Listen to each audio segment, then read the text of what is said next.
Monggo, silakan. Mungkin dari itu dulu. Ya, silakan. Orang baru boleh nanya ya. Oh iya, namanya siapa? Ridwan dari Bandung. Mas Ridwan dari Bandung. Maaf, Oke. ini. Kalau misalkan kayak maaf ya, karena saya Ya. kan belum ngerti ya. Ya, Kalau misalkan kayak Habib Bahar gitu ya, Iya, iya. atau Habib Rizik gitu, ya, berapi-api itu termasuk tawadu atau enggak? ya. Jadi gini, Atau beda cerita lagi maksudnya? ya. Kayak misalkan kan dia bilang dudung gitu misalnya. Iya, oke. Karena dia ngerasa kan ada pembelaan dulu, baru dia balik menyerang kan. Nah itu apakah gimana? Ya.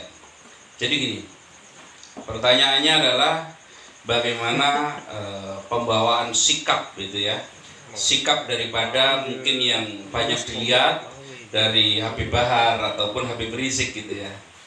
Itu jadi begini, terkait yang namanya pembawaan itu sebenarnya kita sudah dikasih contoh itu 4 sahabat.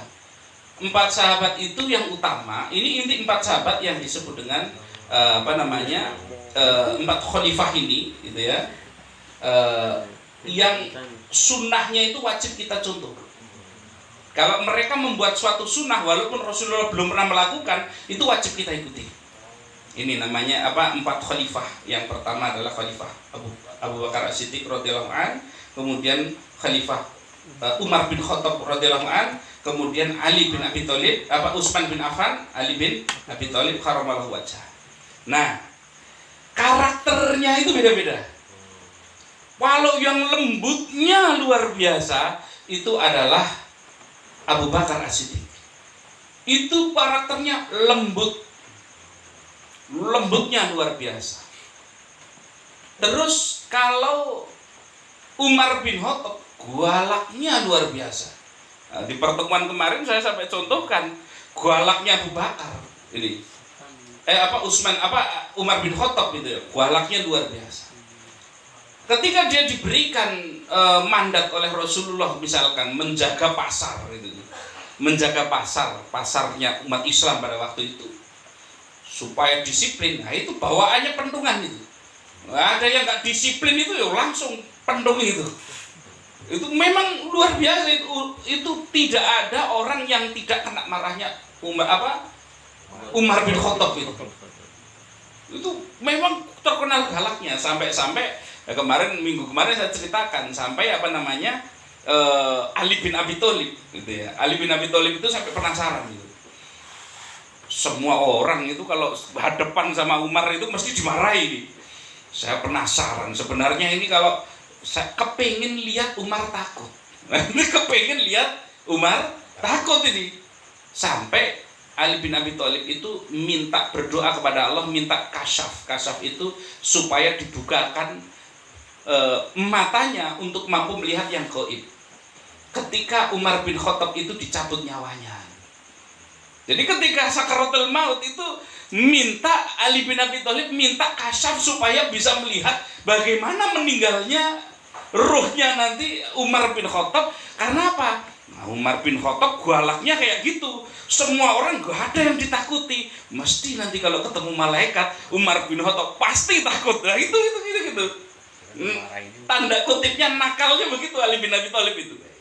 Maka dilihat benar begitu sudah dicabut, karena malaikat itu memang kalau mencabut itu dalam wajah yang paling mengerikan. Dalam wajah yang paling mengerikan. Maka ketika dicabut ini, begitu sudah dicabut itu yang namanya malaikat maut itu langsung dimarahi sama Umar bin Khattab itu. Langsung sama Umar bin Khattab itu dimarahi. Loh, kamu nggak tahu siapa saya? Saya ini sahabatnya manusia paling mulia Rasulullah Sallallahu Alaihi Wasallam. Itu langsung dimarahi lah. Ini nggak manusia, nggak malaikat, semua dimarahi sama Umar bin Khattab ini. Ini memang begitu, walaupun dia nggak membanggakan dirinya. Kamu nggak tahu siapa saya. Saya ini sahabatnya Rasulullah. Dia yang banggakan tetap Rasulullah itu. Tidak membanggakan dirinya sendiri. Sampai malaikat kemudian berdoa, ya Allah, nah ini gimana ini urusannya ini? Wah ini katanya temannya Rasulullah, bagaimana itu? Sampai dijawab, ini kisah Ali bin Abi Thalib ya. Sampai dijawab kemudian tadi ya sudah kamu berbuat baik, wong dia itu sahabatnya kekasihku yang paling mulia gitu. Menurut kisah itu di dalam kitab itu, sejak saat itulah malaikat itu tidak lagi menunjukkan wajahnya yang paling buruk untuk nyiksa untuk mencabut nyawa seseorang itu. Yang terima. Nah, itu gara-gara Umar bin Khattab. Jadi Umar bin Khattab itu galaknya luar biasa. Tapi Umar bin Khattab juga punya sisi kelembutan. Nah, ini yang banyak orang nggak tahu. Umar bin Khattab itu orangnya memang memang apa ya? Sebelum temperamennya itu tinggi sekali. Itu temperamennya Umar bin Khattab itu tinggi. Jadi setiap orang itu kena marahnya. Melihat kemaksiatan nggak bisa diam. Itu makanya dia dijuluki itu sebagai Asadullah, singanya Allah gitu. Karena gimana dia Umar bin Khattab itu satu ahli syair. Jadi kalau dulu orang hebat itu kalau ahli syair dan ahli pedang atau gulat, itu baru dianggap hebat. Lah ini jagoan nomor satunya kalau untuk syair paling jagoan nomor satu itu adalah Umar bin Khattab. Untuk gulat ya nomor satu. Itu sudah gak ada lawannya lagi itu. Itu sampai-sampai memang Rasulullah itu berdoa, ya Allah jadikanlah salah satu dari dua Umar untuk menjadi untuk menjadi pengikutku itu akhirnya dikabulkan yang menjadi akhirnya Umar bin Khattab itu menjadi ikut kepada Rasulullah. Lah Umar ini memang karakternya begitu. Utsman, bagaimana Utsman? Utsman itu karakternya bukan kasar, nggak bisa kasar Utsman itu. Utsman itu nggak bisa. Kasarannya itu, mukul orang aja nggak bisa Utsman itu. Karena Utsman itu akhlaknya yang paling menonjol itu adalah rasa malunya luar biasa. Pemalunya luar biasa yang namanya Utsman itu. Ahli sedekah, kaya raya, tapi malunya luar biasa. Padahal malu itu adalah salah satu daripada perhiasannya para nabi. Nabi itu dihiasi dengan namanya malu, rasa malu. Ulah itu yang mewarisi rasa malu itu Utsman. Malunya luar biasa sampai suatu ketika gara-gara cuman Utsman bin Affan itu duduk itu agak tersingkap betisnya sedikit gitu, tersingkap itu. Itu malaikat itu ketika di majelisnya Rasul itu sampai kok malaikat nggak pada datang gitu. Itu Rasulullah kemudian bertanya sama malaikat, kenapa kalian tadi nggak datang? Lah kita malu itu tadi betisnya Utsman bin Affan itu kelihatan sedikit gitu. Malaikat tuh sampai malu itu karena saking malunya Utsman bin Affan itu punya sifat malu yang luar biasa sampai malaikat saja malu itu dengan Utsman. Nah, sementara kalau Ali bin Abi Thalib apa kelebihannya? Kecerdasannya. Nah, jadi cerdasnya yang mewarisi daripada Rasulullah, cerdasnya di Ali. Kalau kebijaksanaannya Abu Bakar, kelembutannya itu kan. Kalau kerasnya Rasulullah itu yang mewarisi siapa? Umar bin Khattab. Rasa malu dan dermawannya itu adalah Utsman bin Affan, cerdasnya. Makanya ana madinatul ilm wa aliyu abwabuha. Ini saya madinatul ilm, saya itu kotanya ilmu. Wa Ali, dan Ali adalah abwabuha, dia itu adalah pintunya kota ilmu itu. Ini karena kalian tidak akan pernah mencapai suatu kota kalau nggak melewati pintunya. Artinya apa? Untuk menunjukkan keutamaan bahwa Ali bin Abi Thalib itu menguasai ilmunya Rasul luar biasa. Ini. Jadi memang begitu. Karakter pendakwah itu nggak bisa disamakan. Ini. Jadi gaya itu nggak bisa disamakan. Ini. Jadi misalkan kiai-kiai misalkan dari golongan yang lemah lembut misalkan, semacam misalkan Hakim suruh katakanlah beliau itu suruh nahi mungkar. Kan ada dakwah itu apa? Amar ma'ruf, nahi mungkar. Ini tuntutannya dua. Enggak bisa kita cuman amar ma'ruf tok, itu enggak bisa. Harus dengan yang namanya nahi mungkar. Amar ma'ruf kayak saya misalkan, sekarang ini saya ini amar ma'ruf ini, ngajak kepada kebaikan, ringan, dikasih makan, gitu kan?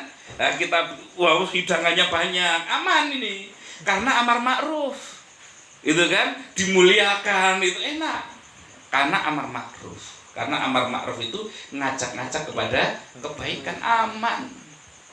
Tapi nahi mungkar, mencegah kepada kemungkaran, ini tidak mudah. Lawannya setan. Bisa nggak kita nahi mungkar misalkan dengan cara, misalkan nahi mungkar itu sudah membandel luar biasa, terus kita tetap dengan cara nahi mungkarnya itu tetap cuman dengan lembut terus, susahnya luar biasa. Mungkin Islam kalau nggak gara-gara Umar bin Khattab tidak tegak, mungkin orang nggak akan terlalu peduli syariat itu, karena yang menegakkan itu Umar, itu tadi itu berdagang di pasar saja, kalau dia ditanya fikih muamalah nggak bisa, itu dipukuli itu sama Umar bin Khattab, itu suruh keluar pasar, itu suruh ngaji lagi, kalau belum bisa nggak boleh dagang itu akhirnya orang akhirnya bisa menguasai fikih semua itu, karena nanti dipukul Umar itu loh, itu begitu. Jadi memang karena dakwah yang dilakukan, misalkan Habib Bahar, Habib Rizik, mereka lebih banyak kepada nahi mungkar. Al-Quran mengamanahkan begini, harus ada sebagian di antara kamu yang melakukan amar ma'ruf dan sebagian melakukan nahi mungkar. Bahkan di dalam Al-Quran disebut harus ada separuh dari kamu itu yang melakukan, sebagian dari kamu itu melakukan nahi mungkar, mencegah kepada kemungkaran. Mereka lah umat yang terbaik. Jadi siapa yang berani melakukan nahi mungkar, Al-Quran menyebutnya sebagai umat yang terbaik. Cuman nggak aman ini, resikonya berat. Itu saya aja mikir itu kan. Itu mikir karena terlalu, coba sekarang ada perjudian di tetangga kita. Misalkan ada orang mabuk-mabukan, nah kita paling nggak berani kan gitu kan, cari aman saja kita kan begitu. Ini, jadi memang karakter seperti itu ya silakan, karena dia memang urusannya nahi mungkar. Nah, sekarang kalau amar ma'ruf memang lembut, dakwah amar ma'ruf itu memang lembut. Nahi mungkar memang memang harus tegas. Apakah Rasulullah itu marah seperti itu? Saya kasih contoh supaya ini objektif, itu ya. Karena contoh sempurna pasti dari Rasul kan begitu. Rasulullah, karena banyak misalkan yang mengatakan wah Habib Bahar, Habib Rizik itu keras, itu nggak dicontohkan oleh Rasul. Rasul aja dihina itu nggak apa-apa kok kan gitu. Nah ini pahami betul. Yang pertama, ketika Rasulullah tidak dihina, ketika Rasulullah itu dihina dan Rasulullah diam saja, sebabnya dua. Ini perhatikan betul. Sebabnya apa? Dua. Yang pertama, karena orangnya tidak tahu, belum paham tentang Islam, maka dia menghina Rasul. Satu. Yang kedua, yang dihina pribadinya. Nah, yang dihina cuma pribadinya Rasul. Rasul selama dia dihina pribadinya, mau dilempar batu, mau diludahi, mau dilempar kotoran, mau apa, dimaafkan. Ini. Tapi ketika yang dihina agamanya, yang dihina itu Allah, yang dihina Rasul, dirinya sebagai Rasul, bukan Muhammadnya, tapi dirinya sebagai Rasul yang dihina, atau Al-Quran dihina, itu intinya Islam yang dihina, maka dikatakan di dalam hadis tidak ada satu orang pun yang bisa megangi Rasulullah. Jangankan megangi, Rasulullah kalau sudah marah itu tidak ada satu orang pun, bahkan Umar bin Khattab berani melihat wajahnya Rasul. Karena Rasul kalau sudah marah, kalau sudah mendengar agamanya yang dihina, itu kalau sudah marah itu wajahnya itu sampai matanya itu sampai memerah itu. Nggak ada yang berani satupun melihat wajahnya, semua nunduk. Mau Umar bin Khattab yang paling ganas sekalipun nggak berani lihat Rasul. Contoh, ketika di Madinah, Rasulullah dilapori, ya Rasul, tadi muslimah kita ketika berdagang ketika dia itu di pasar, dia itu sama anak-anak muda Yahudi itu roknya itu diangkat itu. Ada perempuan, perempuan di pasarnya Yahudi. Nah kemudian dia itu buat ledekan orang gitu loh, buat ledekan orang. Nah karena buat ledekan orang, ada Muslim yang melihat dia bela. Ternyata Muslim ini kemudian malah dipukuli itu. Intinya perempuan ini dilecehkan. Mendengar itu dilaporkan sama Rasul, ya Rasul, muslimah kita dilecehkan itu. Kalau nggak salah waktu itu adalah Bani Koinuko itu yang melakukan itu. Nah, ketika di pasar itu, apa yang kemudian dilakukan oleh Rasul? Langsung semua laki-laki disiapkan angkat senjata, serbu langsung gitu. Karena sudah urusannya ini bukan urusan pribadi gitu. Paham nggak ini? Terus kemudian di kisah yang lain lagi, supaya ini imbang. Rasulullah ketika dihina diam, betul. Rasulullah ketika ketika mau masuk ke suatu kota dilempari batu, betul, karena Rasulullah itu memahami ini orang korban fitnah, maka Rasul nggak marah. Nah, yang dihina dirinya sendiri nggak marah itu. Tapi suatu ketika ada seseorang begini. Ini biar lengkap ini.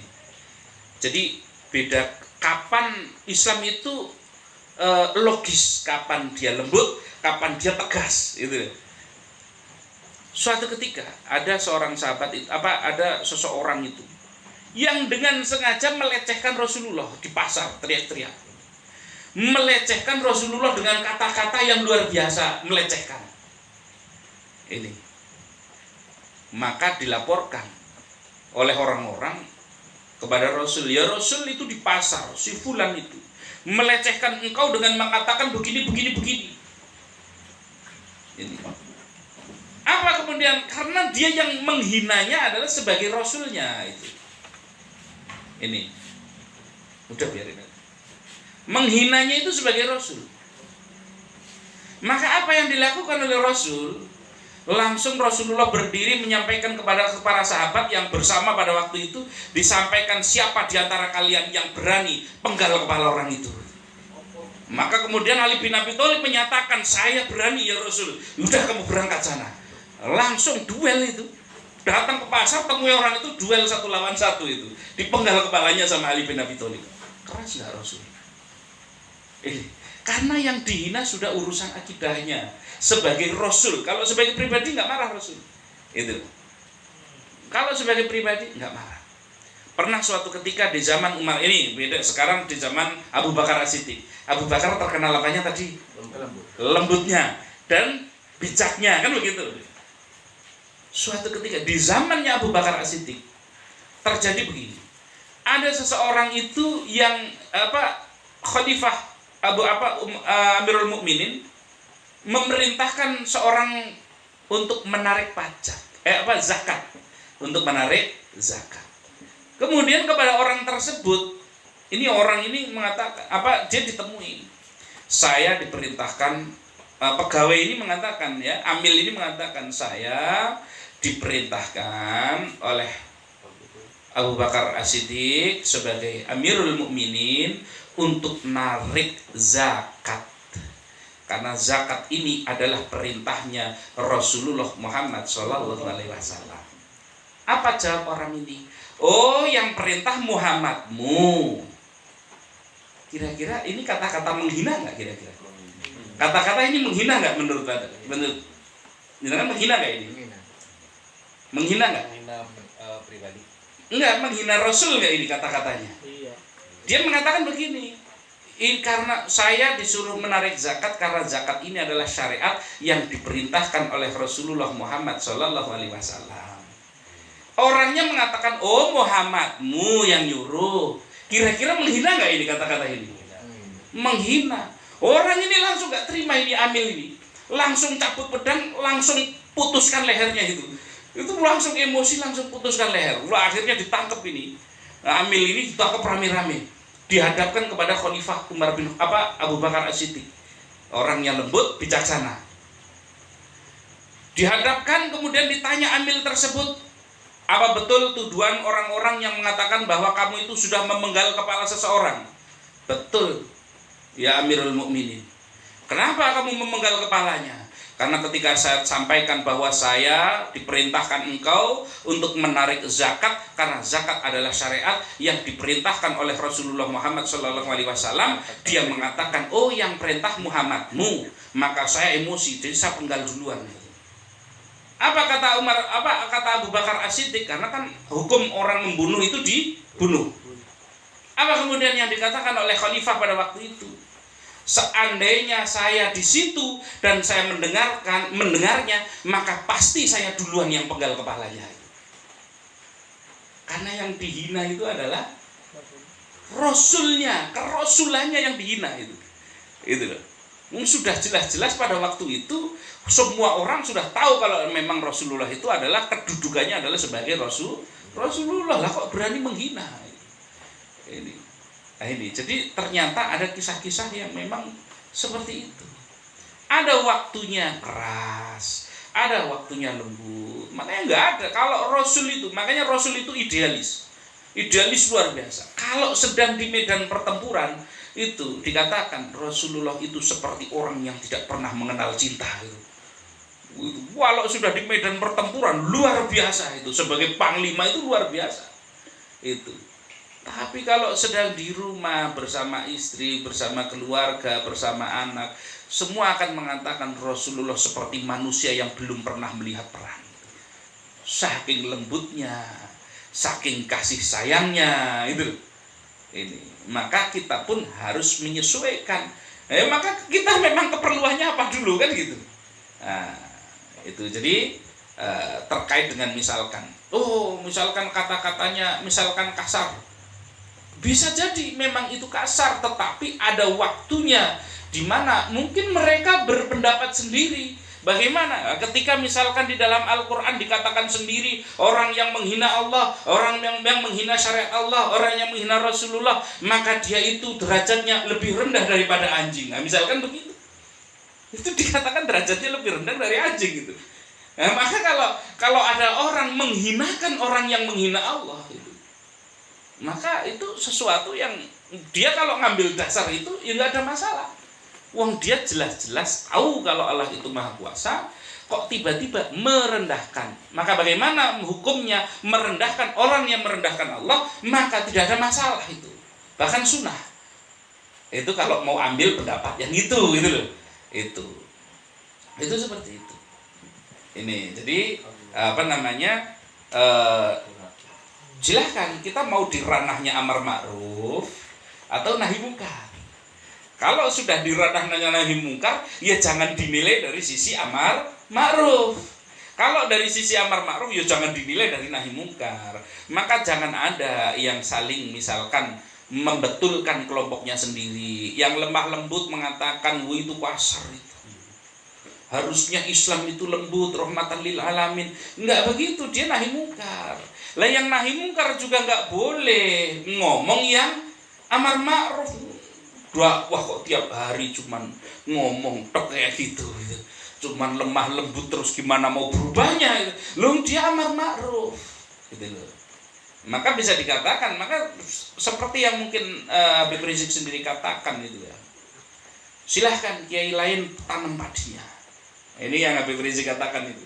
Silahkan yang lain, kiai-kiai lain, ulama-ulama lain tanam padinya. Urusan tikus biar kami yang pukul itu. Itu urusannya gitu. Itu. Jadi artinya ada porsinya masing-masing. Jadi tidak di dalam rangka kita menyerang. Termasuk kelompok-kelompok yang lain. Misalkan ini, saya tidak selalu sepakat dengan teman-teman kita yang salafi.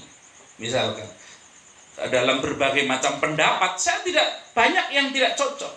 Tapi saya salut dengan mereka. Kenapa? Mereka dakwahnya terstruktur bagus. Kemudian mereka berdakwah untuk anak-anak muda bagus. Terus kemudian mereka getolnya luar biasa untuk memberantas TBC. Apa itu TBC? Tahayul, bid'ah, khurafat. Bagus itu. Tradisi-tradisi yang bertentangan dengan syariat Islam diberantas. Bagus. Saya nggak selalu sepakat dengan teman-teman misalkan yang berbeda cara dakwahnya. Itu misalkan saya nggak bisa ngikuti misalkan teman-teman jamaah tabligh, saya nggak bisa ikut-ikutan misalkan khurud saya harus misalkan berapa hari, nanti berapa puluh hari, saya nggak bisa. Tapi apakah saya menyalahkan? Enggak, karena memang itu metodenya Rasul ketika pertama kali dakwah. Pertama kali dakwah begitu, ketuk satu rumah ke rumah yang lain. Nah, makanya jamaah tabligh itu kalau nggak ngetuk rumah itu berarti belum tabligh itu. Harus ketuk rumah ngajak orang itu. Yang betul begitu. Jadi bukan cuman tidur di masjid, ngaji sendiri di masjid. Salah itu kalau jamaah tabligh begitu. Yang betul kalau mau mengikuti tabligh yang betul, datangi rumah orang yang nggak sholat, nah diajak ke masjid. Nah, dipukul nggak apa-apa, besok datangi lagi. Oh itu salutnya saya begitu yang tabligh itu. Walaupun saya tidak mampu. Apakah saya terus menyalah-nyalahkan? Enggak. Itu. Jadi begitu. Porsinya masing-masing. Bagaimana dengan Muhammadiyah misalkan? Oh, Muhammadiyah hebat di dalam keorganisasiannya. Bagaimana konsen mereka ke pendidikan, ke universitas, rumah sakit. Luar biasa kan aset-asetnya? Luar biasa. Untung ada Muhammadiyah lah. Kalau nggak ada Muhammadiyah, orang Islam punya apa itu? Sekolahnya Islam kayaknya sedikit, kampusnya kayaknya cuma dihitung jari, kecil-kecil semua. Coba sekarang Muhammadiyah perguruan tingginya besar-besar semua. UMM Malang kayak apa besarnya itu kan? Jogja itu ada UAD, ada apa Universitas Muhammad, UMY dan lain sebagainya, hebat-hebat semua. Untung ada Muhammadiyah. Bagaimana dengan NU lah? Untung ada NU lah. Kalau nggak ada NU, pondok pesantren itu di seluruh Indonesia itu mungkin berapa jumlahnya? Sekarang satu kabupaten pondok Muhammadiyah berapa? Itu kan? Pondok Salafi berapa? Tapi kalau pondok NU berapa banyak itu? Itu bisa ratusan tiap kabupaten. Berarti mereka porsinya di situ, gitu loh maksudnya. Lah kita selama ini yang penting. Ketika terjadi perbedaan pendapat, kembalilah supaya yang terpenting adalah ukhuwah. Ini harus menjadi bahasa kita. Bahasa sebagai sesama muslim yaitu ukhuwah. Itu loh. Maka ketika ada sesuatu yang berbeda antara satu golongan dengan golongan yang lain, maka solusinya adalah kita berdiskusi, duduk bareng. Itu. Saya pernah, karena saya dekat dengan teman-teman PKS, dekat dengan teman Muhammadiyah, dekat dengan teman Salafi, itu saya dicap sesat sering itu. Betul, oleh teman-teman saya itu saya dicap sesat karena dekat dengan mereka. Lah kemudian yang cap sesat ini saya tanya begini, saya nanya, ngapain dekat-dekat dengan orang Wahabi? Orang Wahabi itu nggak beres itu ajarannya itu, akidahnya sesat itu. Nggak boleh kita dekat-dekat dengan mereka. Saya nanya begini, mohon maaf ini, mereka itu yang PKS atau mereka yang FPI atau mereka yang Muhammadiyah dan Salafi dan seterusnya, mereka itu masih muslim apa enggak? Saya tanya gitu. Mereka muslim apa bukan? Nah, jelas syahadatnya sama, sholatnya sama, ngadep kiblat. Maka pasti dia akan jawab, iya muslim. Ini orang ini yang nanya ke saya, tak tanya gitu, muslim bukan mereka? Muslim. Kalau mereka muslim, kemudian anggap mereka salah, Salafi salah, Muhammadiyah salah, PKS salah, FPI salah misalkan, anggap mereka salah, bagusnya wong mereka masih muslim. Apakah mereka perlu kita caci maki dan musuhi, atau kita rangkul, kita luruskan? Pertanyaannya begitu. Kira-kira yang mana, Mas? Rangkul dan luruskan. Begitu kalau kita memang. Jadi kalau kita meyakini Ustadz dakwah Anda itu terlalu keras, tunjukkan, rangkul, jangan dimusuhi. Gini loh Tat, harusnya begini, tunjukkan, karena dia masih saudara muslim. Jadi bukan malah mencaci maki, itu salah. Itu loh, paham ya? Nah, jadi kita harus seperti itu. Kita boleh berkeyakinan, enggak bisa dakwah itu harus lembut, silahkan. Tapi jangan sampai keyakinan kita menjadikan kita membenci sesama muslim. Jadi kalau memang kita nganggap dia saudara kita muslim, maka luruskanlah, rangkullah, tunjukkan jalan yang benar seperti apa. Wong dia itu saudara kita. Karena saudara sebagai mukmin, sebagai muslim, itu ikatannya lebih kuat daripada ikatan darah.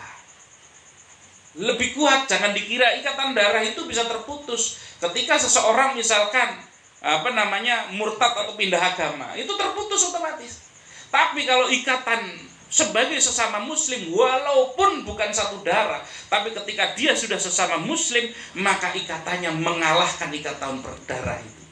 Maka jangan sampai hanya gara-gara gaya yang beda, sektor dakwahnya beda gitu kan. Nah, lalu kemudian kita saling memusuhi. Nah, ini setan begitu, setan memasukkan itu ke dalam hati kita. Ana khairum minhum, saya lebih bagus dari dia. Dakwah saya lemah lembut, dia keras, saya lebih bagus. Nah, nanti yang keras begitu. Oh, saya tegas ini.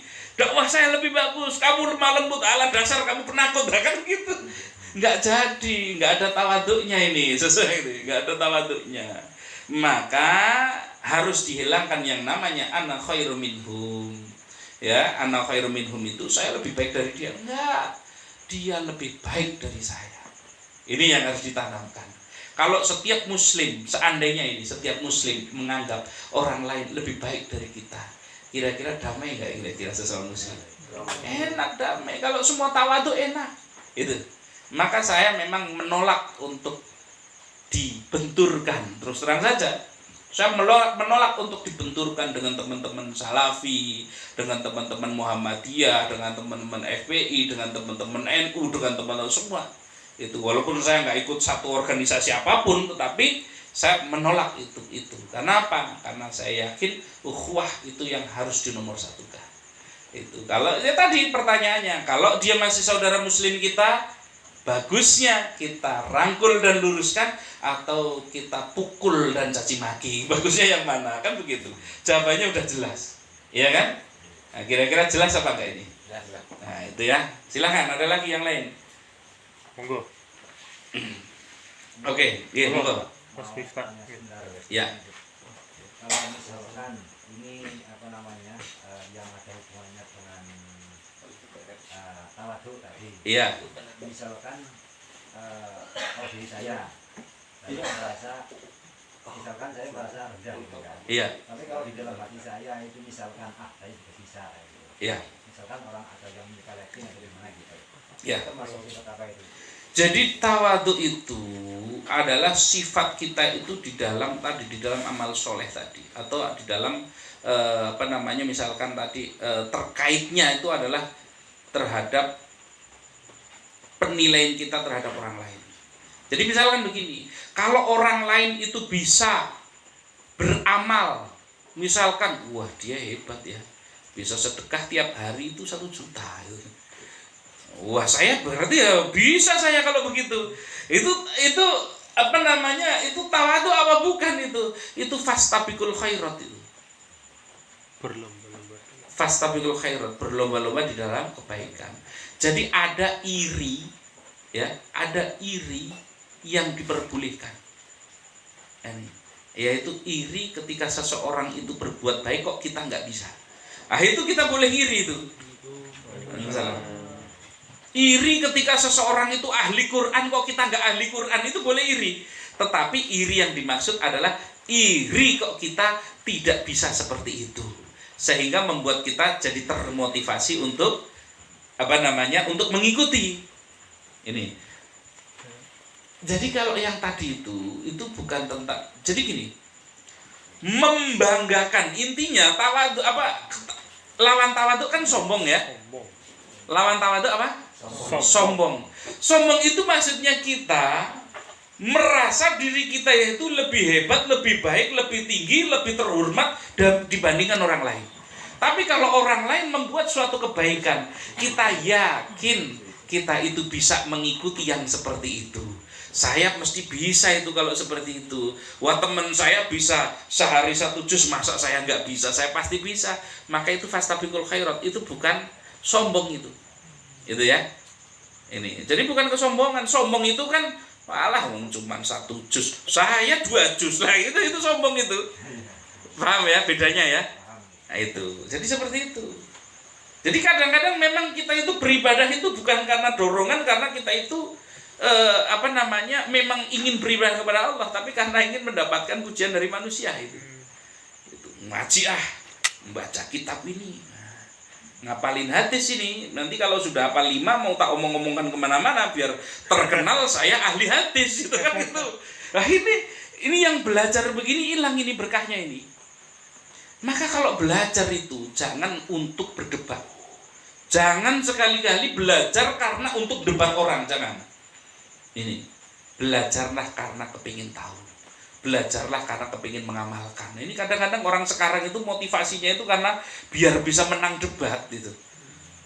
Oh ini, waduh kemarin saya di debat begini nggak bisa jawab, tak cari ya dalilnya di mana ini gitu kan, biar saya menang ini nanti. Wah itu berat. Ini ya, ini itulah pentingnya kita itu selalu belajar menata hati supaya di dalam langkah yang kita lakukan itu benar. Ini itu ya kan. Jadi kalau ketika ada orang lain, wah orang lain bisa umroh, wah misalkan, wah saya pasti bisa umroh, sebagai dorongan supaya kita bisa mengikuti itu fastabiqul khairat. Itu ya. Tapi kalau kita alah wong cuman umroh saja dibangga-banggakan. Saya haji 2 kali biasa saja. Lah itu orang coba gitu. Itu loh. Beda ya. Ah itu. Silakan ada lagi yang mau tanya. Gak ada? Mas Anwar ini ngantuk ini. Mas Wahid gimana ini? Udah. Kalau kurut sini kira-kira masih berani ketuk rumah orang apa enggak ini? Hah? Berani apa enggak ini? Apa turun-turun masjid? Bagian masak. Enggak boleh itu. Itu ya. Nah, jadi saya senang dengan banyaknya umat Islam itu berbeda-beda, bukan membuat kita itu malah terpecah sebenarnya. Justru malah ternyata bidangnya masing-masing. Perkara PR-nya ada perbedaan, di situ kita duduk bareng untuk berdiskusi. Maka tadi harus kita itu menjadikan hati kita itu diisi dengan tawadu. Insya Allah kalau sudah ada tawadu itu nggak akan ada merasa golongannya lebih hebat dari golongannya yang lain. Nah, ini problemnya begitu. Asobiah itu, fanatik itu nggak boleh haram. Asobiah itu haram, merasa fanatik terhadap kelompoknya sendiri. Oh, saya pasti benar, yang lain pasti salah. Nah, itu nggak boleh, haram itu ya. Nah, maka kita itu tadi kalau memang ada perbedaan ya duduk bareng, gitu kan? Duduk bareng dengan yang lain, jangan langsung menuduh sesat menyesatkan yang lain. Nah, itu kan karena ketika muncul tuduhan dari lisan seorang muslim terhadap muslim yang lain, yaitu tuduhannya adalah sesat atau kafir, maka hukumnya yang jatuh yang pasti salah satu dari 2 orang itu pasti masuk neraka. Tentu kita nggak mau kita itu masuk neraka, dan tentu kita nggak mau saudara kita masuk neraka. Itu yang terpenting. Saya selalu patokannya hadis Rasulullah Shallallahu Alaihi Wasallam. Siapa muslim itu? Muslim itu cirinya itu 3. Ini perhatikan. Kalau dia itu syahadatnya sama, sholatnya ngadep kiblat, daging kurbannya halal untuk kita makan, maka itu muslim. Tidak perlu dia tahlil atau tidak peduli dia itu sholawatan atau tidak, itu semua muslim. Itu patokannya itu dari Rasul. Ya silakan. Maaf, kalau misalkan yang nggak ada golongan, sesat nggak? Apanya? Misalkan muslim nggak ada golongan gitu. Nggak ada golongannya bagaimana maksudnya? Kayak saya gitu, saya nggak tahu saya golongan apa. Iya. Nah, gini, bedakan organisasi dengan mazhab. Oh. Nah, jadi yang ada di Indonesia ini kadang-kadang agak rancu ini begini. Saya itu kalau ditanya, Ustadz Anda itu NU apa Muhammadiyah apa? Lah saya bilang saya itu nggak ikut organisasi apapun. Saya nggak ikut Muhammadiyah. Oh nyatanya saya nggak punya kartu Muhammadiyah. Saya nggak NU karena saya nggak punya kartu anggota NU. Karena itu organisasi masyarakat. Tapi kalau Anda tanya madhab saya apa, saya madhab fikihnya Syafi'i, saya madhab akidahnya Abul Hasan Al-Asy'ari, saya madhab tasawufnya itu Imam Al-Ghazali. Itu kalau saya. Kalau teman saya ada yang bermadhab Ahmad bin Hambal, ya nggak apa-apa gitu loh. Jadi yang terpenting kita mau madhabnya apa. Kalau bermadhab itu wajib. Nah, kalau bermadhab wajib. Saya berani sebut wajib, loh zaman Rasul nggak ada gitu kan, misalkan mazhab nggak ada gitu, wajib. Karena kalau nggak bermazhab jelas nggak bisa. Mau cara sholat bagaimana, nggak mungkin kalau nggak bermazhab. Tidak mungkin sesuatu Anda kan bisa sholat, Anda bisa sholat itu pasti karena ada guru yang mengajarkan. Guru itu pasti bermazhab. Itu seperti itu. Jadi bohong kalau ada orang mengatakan, oh nggak perlu ikut madhab, pasti ikut. Orang yang mengatakan tidak perlu ikut madhab, pasti ikut madhab juga. Wah itu ya. Walaupun ada yang bilang, wah ini enggak, saya nggak ikut madhab kok. Lah terus kamu bisa sholat dari mana? Dari guru saya. Gurumu madhabnya apa? Ya nggak mau punya madhab. Ya berarti madhabnya gurumu itu. Gurumu bikin madhab sendiri berarti. Paham ya? Jadi silahkan. Misalkan NU fikihnya Syafi'i, itu kan? Misalkan NU fikihnya Syafi'i, Muhammadiyah mungkin lebih banyak ke Imam Ahmad bin Hambal. Begitu. Nah, itu teman-teman Salafi banyak yang cocoknya Imam Ahmad bin Hambal. Karena Imam Ahmad bin Hambal punya murid jauh ke bawah, itu ada Imam Ibnu Taimiyah, turun ke bawah lagi tahun 1111 itu ada Imam Muhammad bin Abdul Wahab. Turun ke sini nanti terakhir itu ada muhaddisnya mereka itu adalah Nasiruddin Al-Albani. Itu golongan mereka. Jadi mereka masuknya, saya masuknya Imam Ahmad bin Hambal, ya silahkan, itu tidak ada masalah itu ya. Jadi ada yang mazhabnya Imam Malik misalkan, boleh. Jadi silahkan pilih dari 4 itu. Jadi bukan saya nggak tahu saya NU apa mau, itu organisasi. Yang terpenting mazhabnya mau ikut yang mana, itu loh. Itu seperti itu. Lah kalau saya nggak bermadhab bagaimana? Nggak mungkin bisa sholat. Ya, coba sekarang belajar sholat dari mana? Wah saya nggak ada gurunya, saya baca buku lah, yang nulis buku sih siapa itu kan?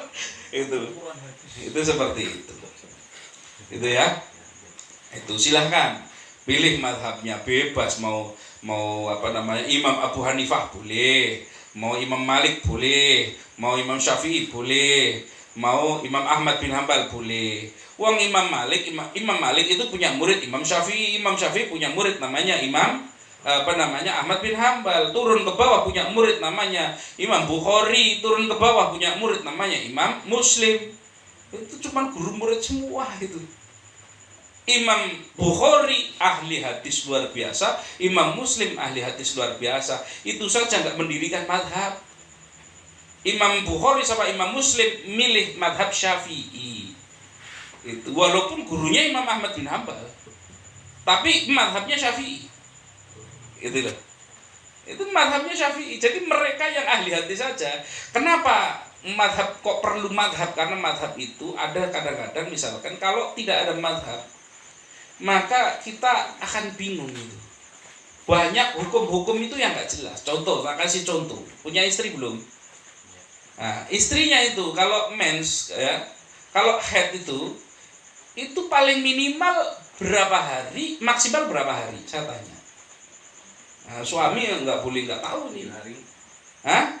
7 hari. Paling minimal berapa hari? Paling minimal 4 hari. Tahu dari mana? Istri yang ngomong.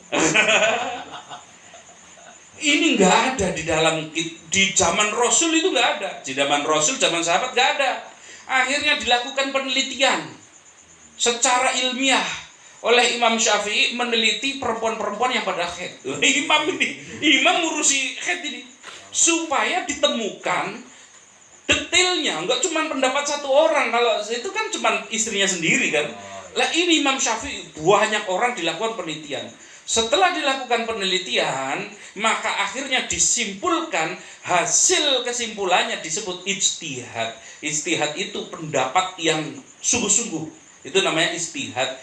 Hasilnya apa? Hasilnya perempuan menstruasi atau haid minimal 1 hari 1 malam, maksimalnya 15 hari. Hasil penelitian siapa? Imam Syafi'i.